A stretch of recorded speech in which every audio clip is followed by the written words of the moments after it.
Qasim, Sulaiman, it's a pleasure to speak to you both. This is the first time you ever speak publicly about really anything related to your father or anything at all.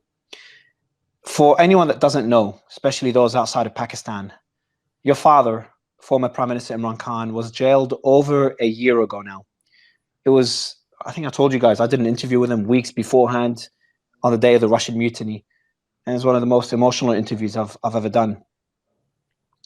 And, you know, most Pakistanis, most of the international community view this imprisonment as just a complete political witch hunt. And it seems as part of a broader, history of military control by the Pakistani military, or political control by the Pakistani military.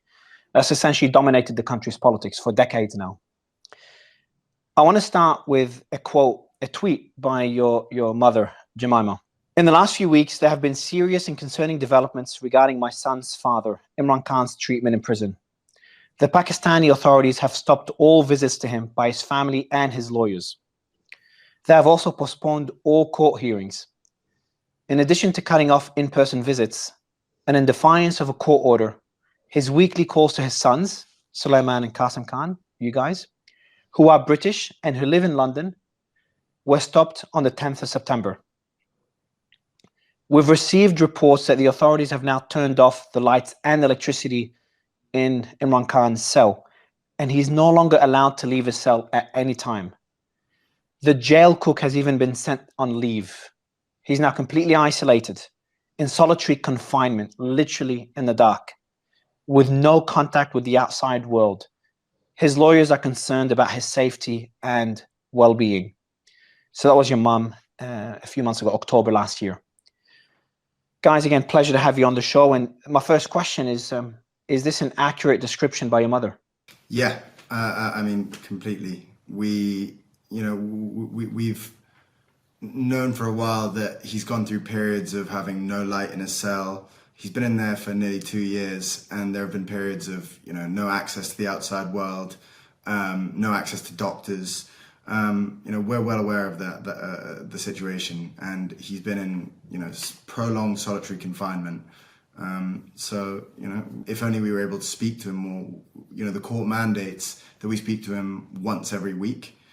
We speak to him once every 2 or 3 months, if that. I think that tweet, when that tweet was put out, was actually after large protests in Pakistan about the elections and about just general suppression of democracy in Pakistan. And as a punishment, I think they really ramped up those punishments, no light in the cell, no visitors, and so on. So I heard that and I think he mentioned it himself, and a few others have talked about it, that he's in a death cell, which is essentially not only solitary confinement, but solitary confinement that's mainly aimed at either those with a death sentence or even terrorists. He put out a message himself, I think it was mid last year. He said, quote, "I am confined in a 7 by 8 foot death cell, typically reserved for terrorists to ensure they have no contact with anyone." Can you tell me more about that cell and his conditions, and maybe also give us an idea of the last time you've spoken to your father? What we know is that he has no access to other prisoners. He is, alone in there. He's occasionally in the pitch black for prolonged periods. There was one period where he was in there for 10 days in the pitch black, no electricity, no nothing. And I remember when I spoke to him about that, he said the first 2 days were beyond difficult, and then he was able to get into a kind of Zen-like mentality, and what ended up being 10 days, he said it could have been a year. So yeah, the situation in his cell is pretty bleak. He is, one thing I know about your father, he is a very resilient man. You kind of touched on how he's coping with this. Can you give us an idea of how was it in the early stages when you have those calls with him, and how is it today? Is he still as strong? Is he struggling? I can't even imagine being in the dark for 10 days. So he's definitely, that's a very accurate description. He's definitely, resilient. He's probably I would say, I'm obviously biased, but he is definitely the most resilient person that I know by a distance. Very, very mentally tough. And he sat, whenever we speak to him, he's as strong as ever. But you know, he's not the type of person to complain about the conditions that he's in. Whenever we will always ask how he is, but he'll always sort of brush off those sorts of questions. He's more interested in hearing how we are. I know he's dealt with it in a way that, you know, is what I think is the right way of dealing with it.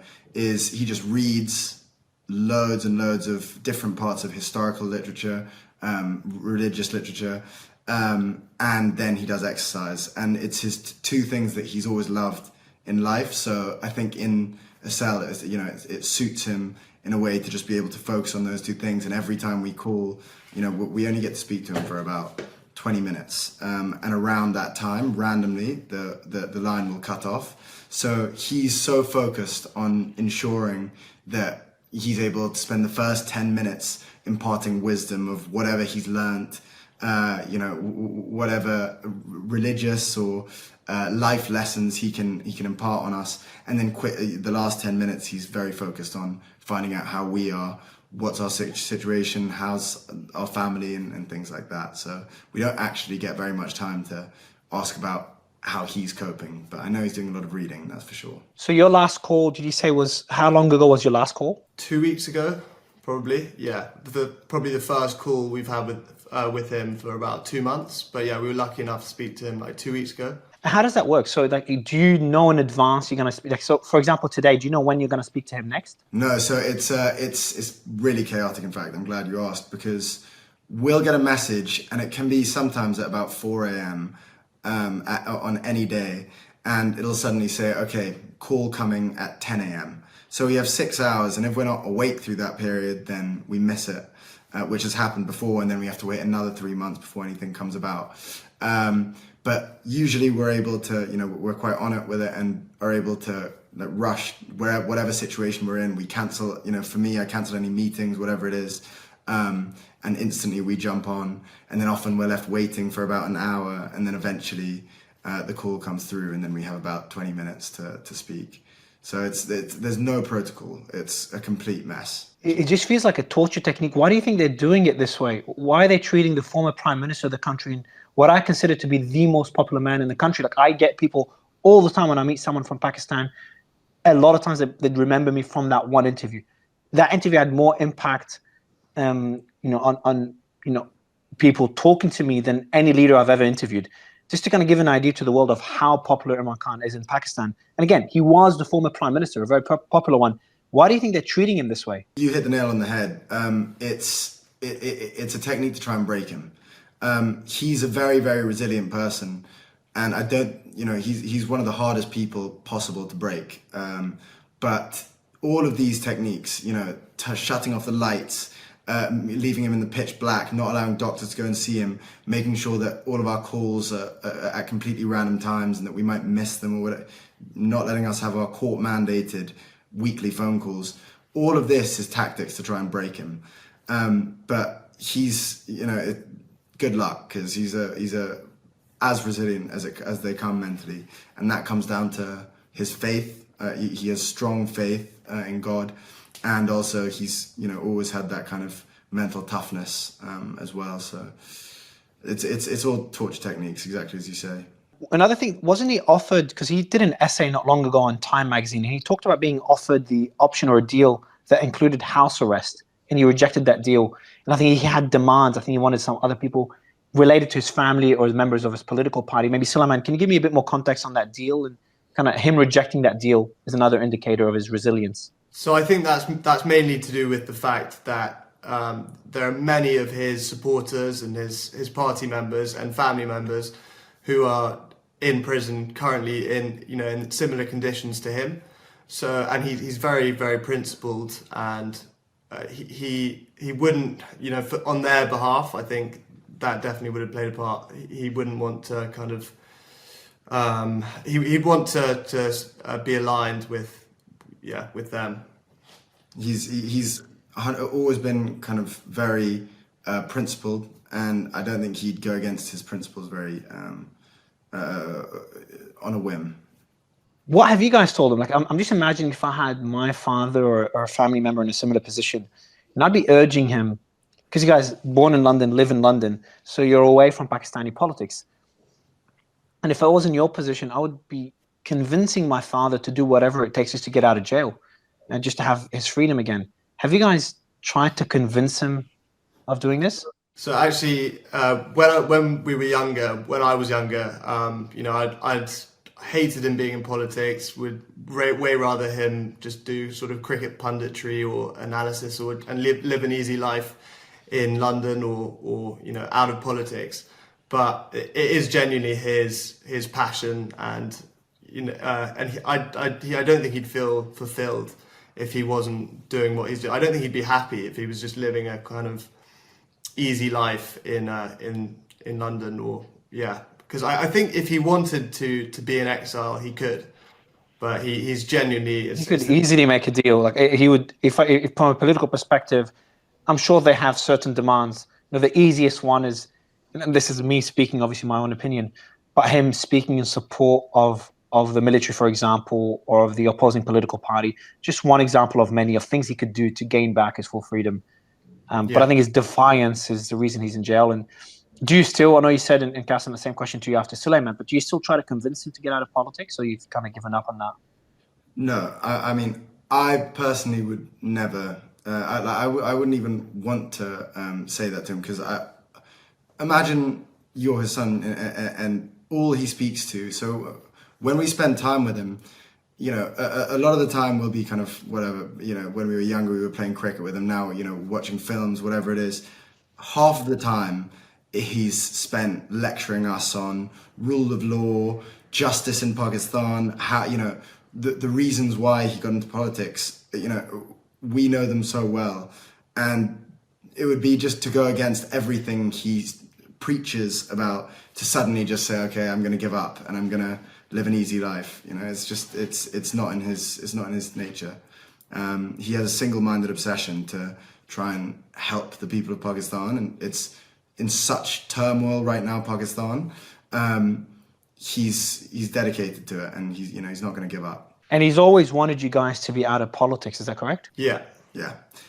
So, I think, well, if you look at the two established parties in Pakistan, there's a tradition of, it's like dynastic politics. They're dominated by two different families, and so he's always wanted to. He hasn't wanted his party to follow that tradition, and yeah. So I personally don't ever want to be involved in politics in Pakistan, and I don't think he wants us to be either. Yeah.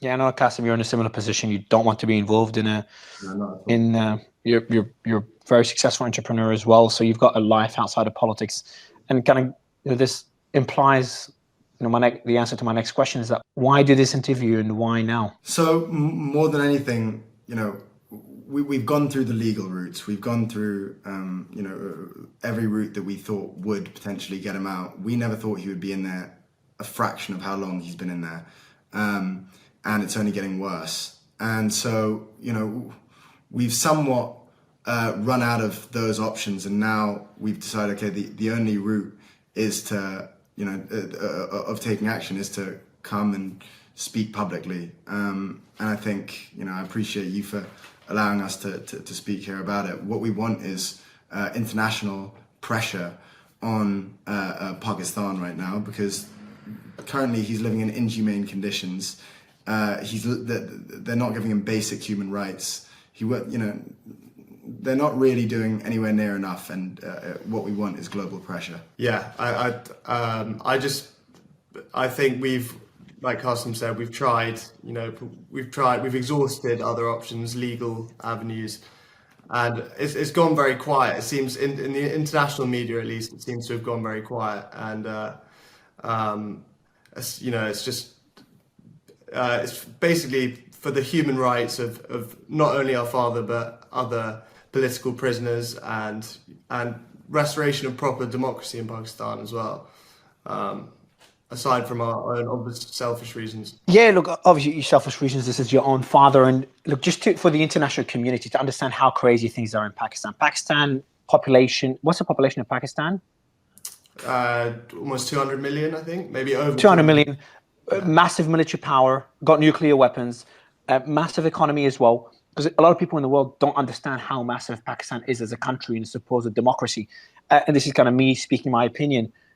I'm a big advocate of democracy and free speech. And what's happened in Pakistan, they literally banned X. X is completely banned. Cracked down on protesters. The name of your father was banned from TV, radio stations, I think social media as well. Literally, no one could even say his name. I don't know how anyone could call this a democracy. And what's funny is that people would refer Qasim, they would use your name to refer to your father, Qasim Khan, as a way to defy that ban. And the allegations against your father are mind-bogglingly stupid. Like, I understand this is political targeting, but just went way above any red line one could imagine in any democracy. I mean, I've been very critical of Brazil. Brazil hasn't done near as much as what Pakistan is doing. So it's just honestly heartbreaking what your father's going through and what the country's going through. And again, this is me speaking my opinion. And, you know, I know that you're coming on this interview away from politics and talking more about your father. But I just wanted to kind of mention to anyone listening that's outside of Pakistan, what is happening in that country, and how important your dad's fight is. You did talk about international pressure on Pakistan, and we've seen a bit of that late last year, and it's kind of quieted down now. I'm not sure why. I want to talk about what Richard Grenell, who's a special envoy in the Trump administration. He essentially openly called for your father's release. I think it's the end of last year, after the elections, after Trump won the elections. He said, have you had any contact with it? Sorry, my question to you first, before I read out his quote. Have you had any contact with Richard whatsoever before that quote or afterwards? So we haven't. We're very grateful to Richard Grenell for all the support he's shown, and I've seen his tweets. But no, we haven't had any contact with him personally. Let me read out his tweet. This is Richard on Twitter, I think it's November last year. Watch Pakistan. They're Trump-like leaders in prison on phony charges, and the people have been inspired by the US red wave. Stop the political prosecutions around the world. First, he does refer, and I've done the same when I interviewed Imran Khan, for people to relate to Imran Khan's personality. I compared him a lot to President Trump. They've gone through similar political targeting. Trump emerged victorious. Obviously, he's president now, and your father's in jail. What are your thoughts on Richard's characterization in that tweet? I think there's definitely parallels in the kind of the lawfare and the way he's been targeted. And yeah, I understand the comparison. What about he calls them phony charges. He also says that people have been inspired by the US red wave, and he calls it political prosecution, which you've kind of mentioned already. Would you say this is a fair characterization by Richard? And to add to that as well, what would be your message to others in the Trump administration, including Trump and Elon himself, on what they could do to help, if anything, to help your father? So I think that's definitely a fair characterization when it comes to Pakistani politics. 100%, they're false charges, trumped up charges. Anyone who looks into it a little bit can kind of see that. In terms of a message to the Trump administration, we'd call for any government that supports free speech and proper democracy to join the call for our father's release, and especially the most powerful leader in the world. I mean, I completely agree. I mean, what we want is just the international community to look at what's going on and hopefully take action. And who better than Trump to gain the attention of? So, we'd love to speak to Trump or try and figure out a way where he would be able to help out in some way, because, at the end of the day, all we're trying to do is free our father, bring democracy in Pakistan, and just ensure he has basic human rights. Would you be open, so if there's anyone in the world, anyone with a large following or political influence that would like to help, and this is a question I just thought of now, would you like them to just be public about it? Would you like them to reach out to you guys? What would you What would you recommend? What would you ask people to do? Both, I think, to definitely speak out about it. I think that's huge. That would be huge, just to create a bit more noise, because it's definitely gone a bit quiet recently. And definitely, if someone had a bit of we would love people to reach out to us if they have some influence or a potential to help with this situation. I want to read out a quote here from your father, going back to what we talked earlier, because it's not just your father that was targeted. His current wife is in jail. Other family members of his political party have been targeted in different ways. I remember when I interviewed your father, a lot of people within his party were on the run or in different countries worried about family members. I've spoken to many of them privately. I'll read out a quote again from the same essay from your father in Time magazine. He says, "Our social media volunteers, supporters in the diaspora, and activists have had their families harassed and abducted, all in an effort to silence dissent." Have you seen this? Is that true? Have people been abducted that are supporting your father? Yeah, I think it's been quite widely reported that there have been journalists, supporters, party members who've been abducted, kidnapped. There have been reports of people being tortured. I think that's pretty valid.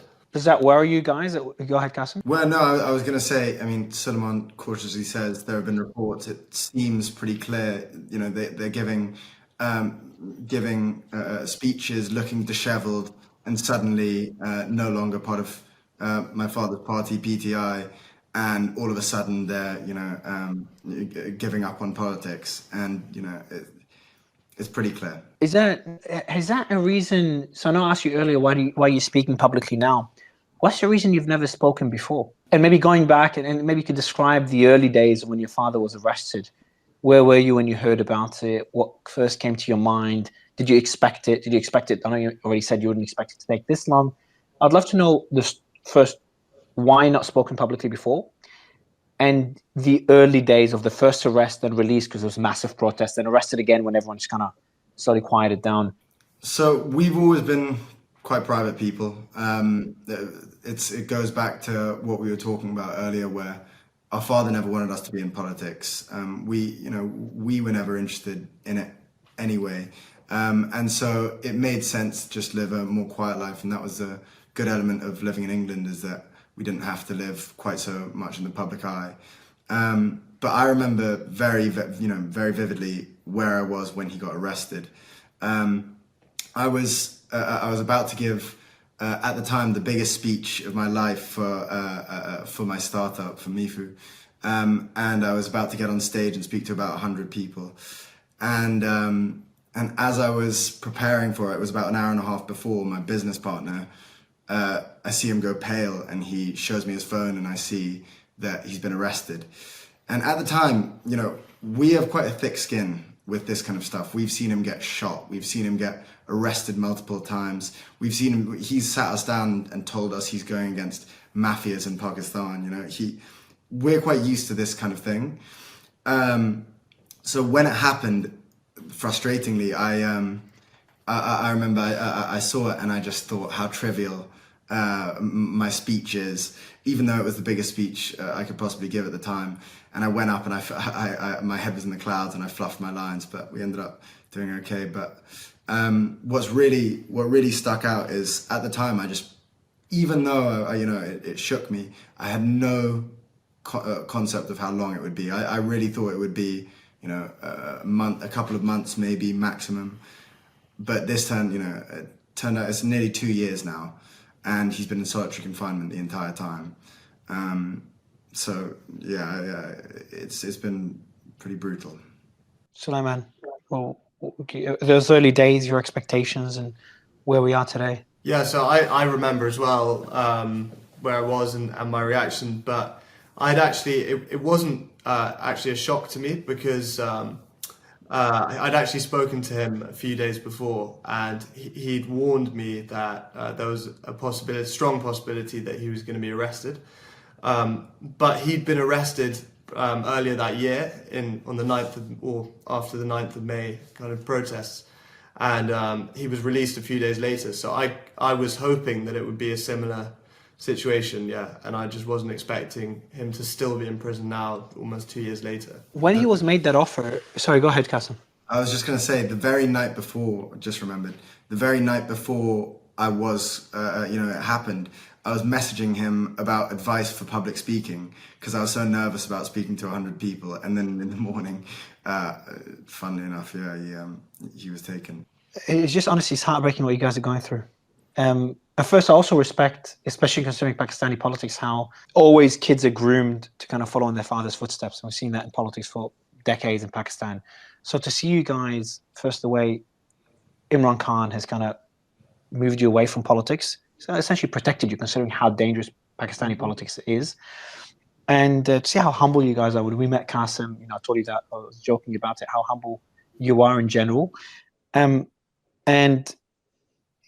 to see you guys speak publicly now in support of your father, knowing how brutal and aggressive Pakistani military or Pakistani government have been against anyone speaking out in support of your father, is something that I respect massively, and I really appreciate that you're doing this. I do want to ask you the question though. When he was offered the opportunity to go under house arrest to get out of jail, did he ever ask you guys?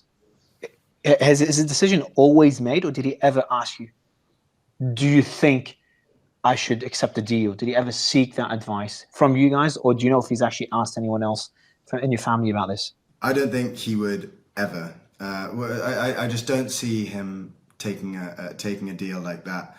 To save his skin. He's a very principled person, as I said. He's comfortable there as long as his mission is being fulfilled, and I don't think he'll just take a deal while other people are sitting in cells on his behalf, his supporters. I don't see him, running off to his house where he's in pseudo prison. Another thing I think people would be very curious about is those calls you have with your father. You talked about him sharing some wisdom, especially with all his readings in jail and things he's learning. Can you tell us some more? And obviously, I'm sure some things are private, but kind of give all the people that are supporting your father and that believe strongly in his cause and have risked their lives on the streets in the protests last year. How are those discussions? What are certain things? What do you think are messages he'd like the world to know as well beyond your private conversations? So he, one thing, there's a lot of private stuff, obviously, and most of it's about family. But occasionally, at one point recently, he was laughing about how desperate his opposition are getting. With it's not only these kind of torture tactics against him. And he was laughing, now they put me, now I have no contact with the outside world. So when he would sit to see his lawyers, he would say, okay, what's happened in the world? Just very casual. And he's basically just very, very aware of how desperate they are, the censorship. If you didn't know, for the World Cup, the anniversary of the 1992 World Cup, for context, he was the captain of that side that won the World Cup. And in the images for the anniversary, they blurred him out of every single photo or cropped him out of every single photo.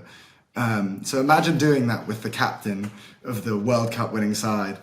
And they're that petty. And so he was laughing about that, which is a nice little touch, I guess. They've cropped his image. Sorry, Salim, I'll let you speak in a bit, but I didn't know about this. This is getting a bit cartoonish. So essentially they've got, there's images of the World Cup, Cricket World Cup, I assume.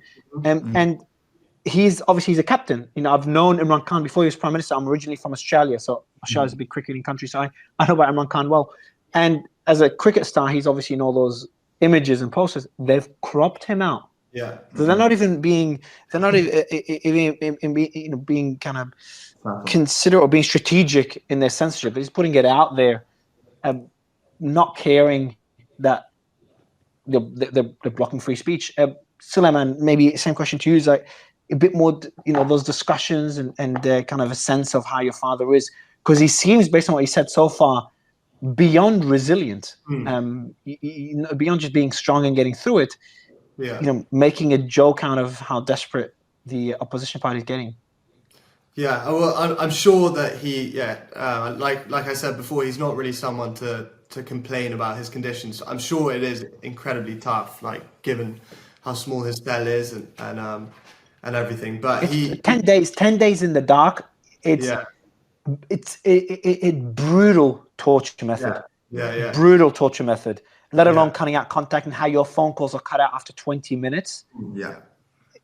It's just disgusting treatment. That's left for people that have committed heinous crimes, which obviously your father is not even close to fitting that description. But sorry to interrupt you, Sulaiman. He, on a sort of more positive note, he feels. I think he genuinely feels that he's in the last almost 2 years. He's learnt more and kind of strategically.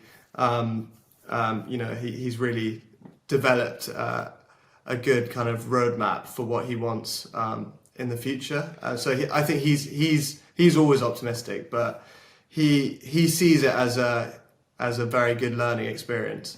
That despite obviously how difficult it is.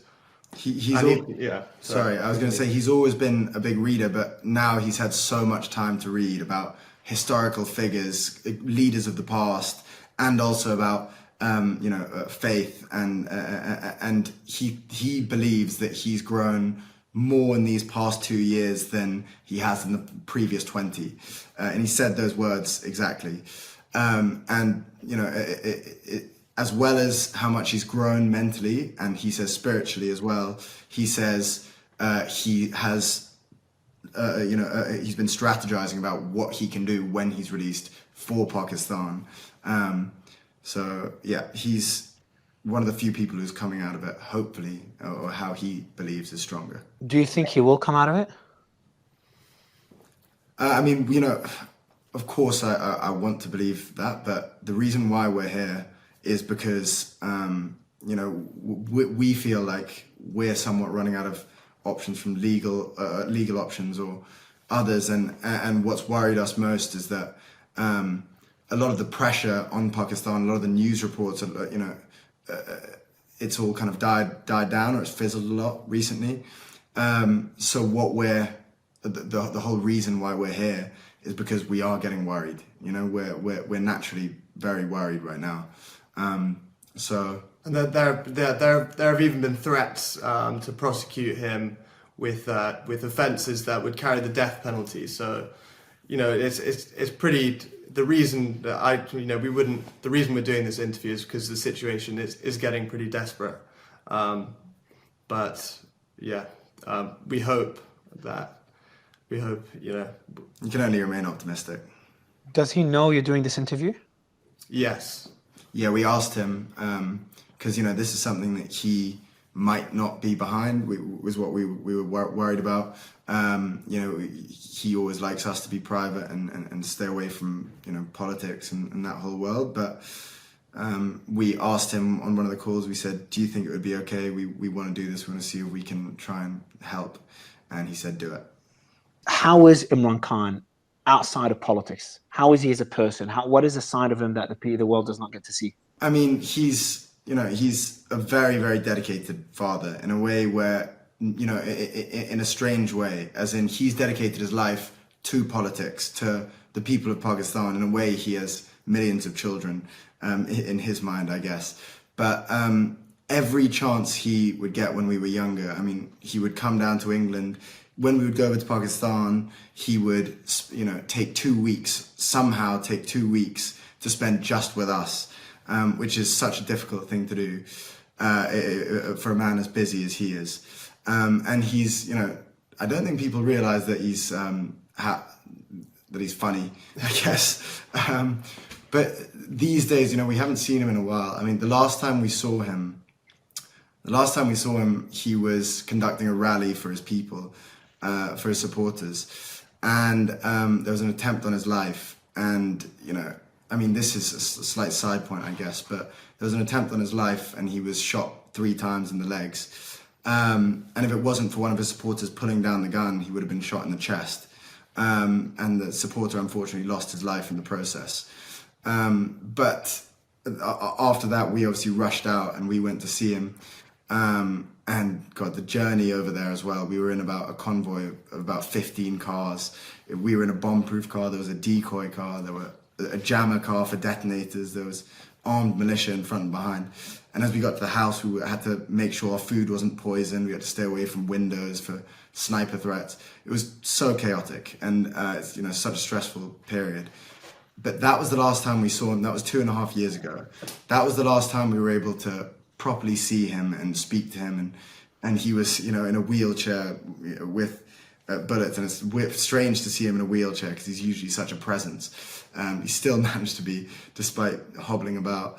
But he, you know, that was the only time we were able to see him in recent times, and before then, you know, we weren't able to see him much. But in our early life, he would spend as much time as he could possibly make seeing us. You know, we would see him 7 or 8 times a year for prolonged periods. So it's such a dedicated father, and I don't think people really realize that.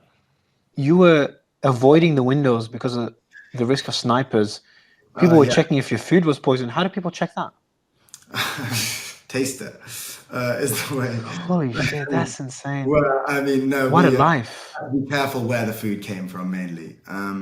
And, you know, when we went there, we had all of our cousins around who all came into the little compound. And I wanted to play cricket with them and things like that. And we weren't allowed outside in the garden, even though there were walls up high. So they were saying, okay, no, there are tall buildings all the way around there. So we couldn't do any of that. And you should have seen the way when we were trying to get from the airport to a car, or the car to an airport, we were surrounded like we were penguins around by security, and we kind of shuffled into the car. It was so dramatic, and I don't say it lightly. I mean, because, you know, every time we've gone to Pakistan, there's drama, but this last time we went, it was beyond. Would you feel safe to go there now at all if you could see your father? Our cousins, I mean, we're urged not to go because, I mean, our aunties have been arrested. Our cousins have been arrested, some of them in prison still. And, you know, it's there's obviously a high threat. If we go, we provide a potential weakness for our father, another way where they can potentially get to him. And so he was always quite worried about us coming during the most, the height of tension, because he was worried, you know, when they're desperate and they're pulling out all of these random, you know, ideas, you never know what they might do. But we've obviously thought about it. Yeah, you never know. If you had a message to the Pakistani military or the establishment, or those in power, or those that make the decisions, what would be your message to them? I would say just respect respect democracy in Pakistan, respect the kind of the people's clear choice, which anyone who has looked into the previous general election can see. You know, they weren't allowed to stand. Our father's party, PTI, their candidates had to run as independents, and they still won the most, and let alone all the other ways they tried to obstruct the democratic process. They still won the most seats in the National Assembly. So it's pretty clear who the people's choice, the party that is the people's choice, and the leader that they've chosen as well. So I would say respect the choice of the Pakistani people. Exactly. And you know, when you're saying the techniques they used during the last election, in a country with a 40% illiteracy rate, they banned his symbol, which is the bat, which the cricket bat is obviously synonymous with him. Very easy for anyone to be able to see who they're voting for. They banned it in the days leading up to the election, meaning that a huge proportion, 40% of the country, weren't able to know exactly how to vote for him. So as well as that, there was clear rigging, the most obvious rigging possible. They banned Twitter. They turned off internet for periods. You know, it was, yeah, the rigging is so clear. Probably the most blatant form of, you know, rigging, election interference, censorship that I've seen in any democracy. Your father's literally in jail for charges, and maybe before I ask the final 2 questions, Maybe Suleiman, can you just give us an idea? I've talked about how ridiculous those charges are. What are the alleged things that your father has done that he's being jailed for?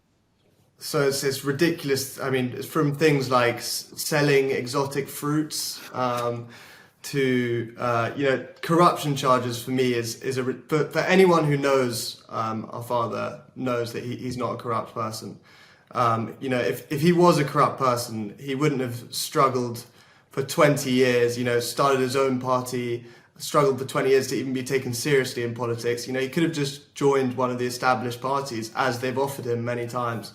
And amassed wealth that way. But he's not I think even the establishment know that he's not a corrupt person. So it's absurd to charge him with corruption. Two last questions, guys.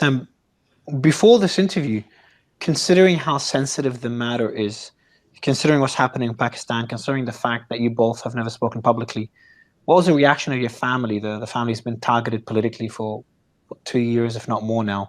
What were their reaction to you guys doing this? Obviously quite hesitant. Some of them were very behind it. I mean, it's a little bit of a mixed bag depending on who you ask. But I think at the end, what we were able to say, convince them, was that if there's a way that we can help, and if there's any way that we can try and get him out of prison, whether that's pleading to the international community, speaking to people like Trump or whoever it might be, if there's any way that we can make a slight difference, it's worth doing. So we're happy to show our faces publicly for this. My last question to you guys is: you've spoken to your father 2 weeks ago. If he was doing this interview somehow, so we sneaked in a camera and did it live without the guards knowing, what would he say to anyone listening? What would be his message, especially to the people in Pakistan and to the people of the rest of the community? From our perspective, we can tell you that he's keeping, he will stay strong until he's released, and when he is, hopefully he can make a change. And guys, what would be your message? What would be your message, Qasim, Suleiman, to the people of Pakistan and to the rest of the world? Don't lose faith that I can tell you, has not lost faith. He hasn't given up. He's not just sitting in his cell, kind of twiddling his thumbs.